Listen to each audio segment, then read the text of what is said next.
एकदा शाळा सुटल्यानंतर सर्व विद्यार्थी शाळेच्या बाहेर निघाले। संध्याकाळची वेळ असल्यामुळे रस्त्यावर खूप गर्दी होती। संध्याकाळी भरपूर लोक कामानिमित्त घराबाहेर पडण्याची वेळ आणि शाळा सुटण्याची वेळ एकच झाल्यामुळे रस्त्यावर खूप मोठ्या प्रमाणात गर्दी झाली।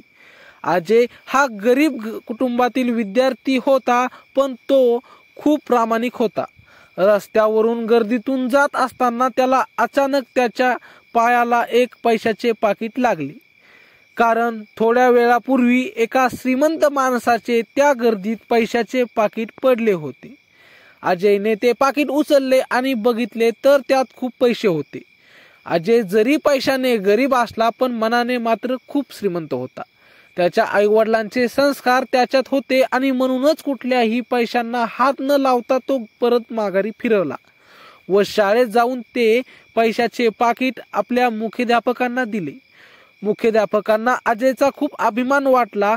पाकिटातून त्यांना एक ओळखपत्र मिळाले व त्यांना त्यावरून त्या श्रीमंत माणसाला मुख्याध्यापकांनी फोन करून शाळेत बोलावून घेतले।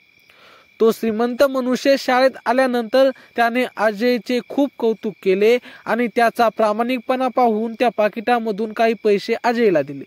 अजय नाही म्हटला, परंतु माणसाच्या आग्रहाखातर पुस्तक घेण्यासाठी त्याने ते पैसे घेतले। शिक्षणाबद्दलची आतुरता पाहून त्या श्रीमंत व्यक्तीने त्या विद्यार्थ्याचा पूर्ण खर्च करण्याचा विचार केला आणि अजयला आपल्या प्रामाणिकपणाचे फळ मिळाले। मित्रांनो, याच्यातून तात्पर्य कमेंटमध्ये तुम्ही नक्की सांगा काय आहे ते, आणि आमचे असेच नवनवीन व्हिडिओ पाहण्यासाठी चॅनलला मात्र सबस्क्राईब नक्की करा। भेटूया पुढच्या व्हिडिओमध्ये, तोपर्यंत धन्यवाद।